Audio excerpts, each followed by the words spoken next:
galing na naman ako guys sa palengke. Siyempre may binili ako, sinadya ko na rin. So yan guys. So, pasalubong ko sa aking mga alagang manok. Yan, dami no? So may bago na naman silang pagkain. Fresh na fresh. Mga repolyo. So guys. So, nandito ako ngayon sa kuko. So siyempre, bago ako magpapakain. Ayan guys, gustong-gusto talaga nila ang mga So mag-i-eat na. So, tatagtad ako ng talita. Kinakain nila. Ito yung Talagang mga tatagtad. nila tinatantanan yun. Inuwi talaga nila hanggang mayroong makain. Kaya nakakatuwa silang pakainin. Malaki at saka bibilis ko na. Parang hindi nabubuso. Pilihan ko lang. Ito yung mga nakuha ko sa palengke ng isang araw. Pero, pwede pa to. So, kakaluan ko ng katuka. Mga repolyo. So, tatagta rin pa to. So, isa-isa. Para naman masarap ang kain ng mga alaga namin. At yung spider, sarap ang kain mo. So, ito, tatagta rin. So, ganyan guys. Tinatagtad yung isa-isa.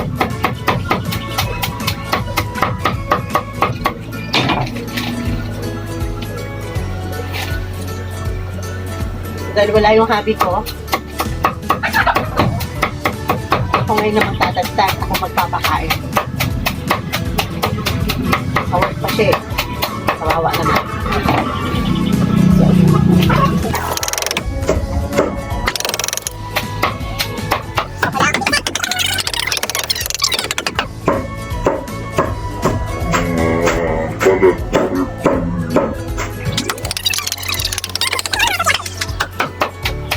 So yan. Ang oras din ako magtatag. Kasi kailangan mapuno ko yung pinta nila. Pakain. Para masarap ang kain nila. Busog na busog. Hindi rin biro ang bagong ganito ah. Masakit sa braso. Pag hindi ka sanay, galang ko. Dito.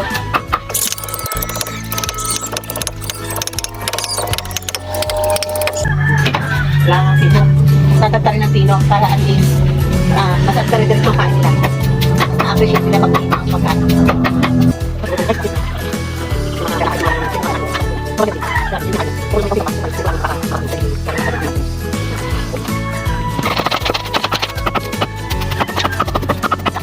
Gusto nyo maging healthy yung mga alaga nyo.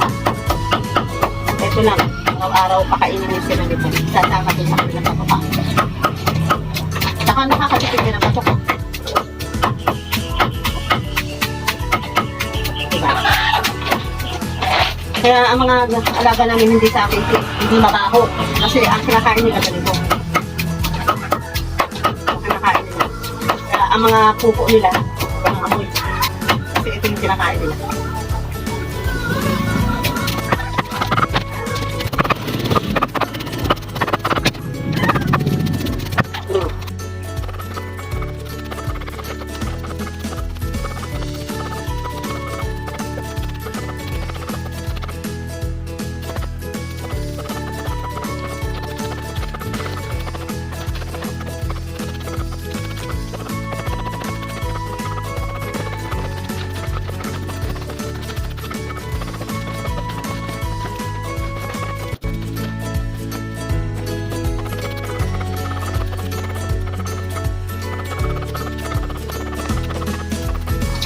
Ito ko sa inyo guys ha. Yan yung tinatad na repolyo. So ayan, mga yan, tatagta rin yan. Ayan. Yan yung mga pagkain ng aming mga alagang manok. Kaya sila ay healthy at hindi sakitin. At yung pupo nila walang amoy. Grabe. Tapos ko rin nakatagtad ang aking mga gulay. Yan ang natagtad ko. So, ang natagtad ko ay kalahating balde dito. Kalahating balde rin na rin. So, lalagyan natin ito ng kapak.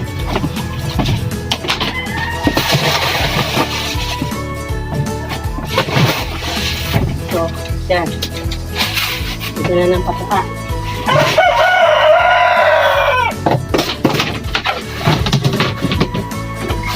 kailangan ko na ulit bumili ng patuka.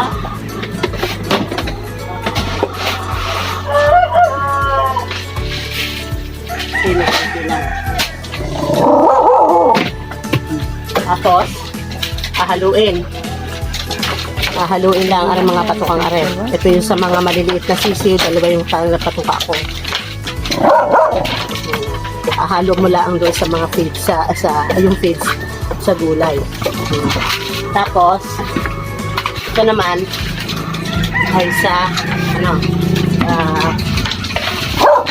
yung sa mga malalaking manok, yung mga nangingitlog. Ang pa rin bigyan natin ng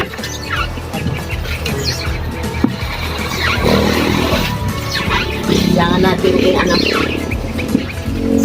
halo. Okay? Diba? Haluin natin. Sparkle. Halo-halo. Para mas hindi nila pilian. Okay? Okay, let's go. Papatukan na tayo ng manok.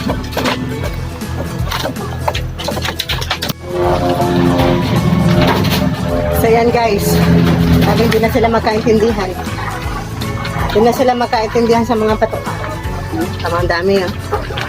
Ang daming natira. Ayos, hindi sila magkaugaga.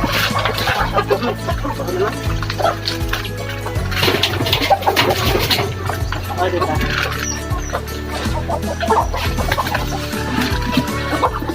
Marami pa. Marami pa. Diba?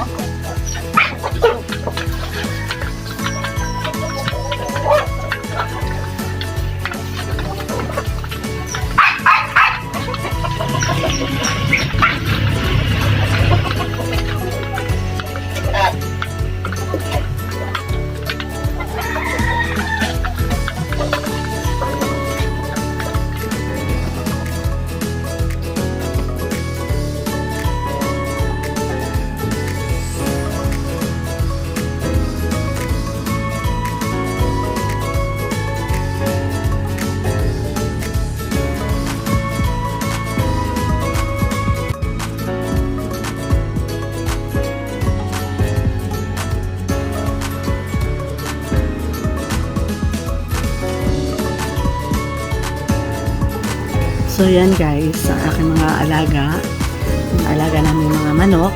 So thank you guys, thanks for watching, and please subscribe my channel and don't forget to like and share and comments. Okay, bye.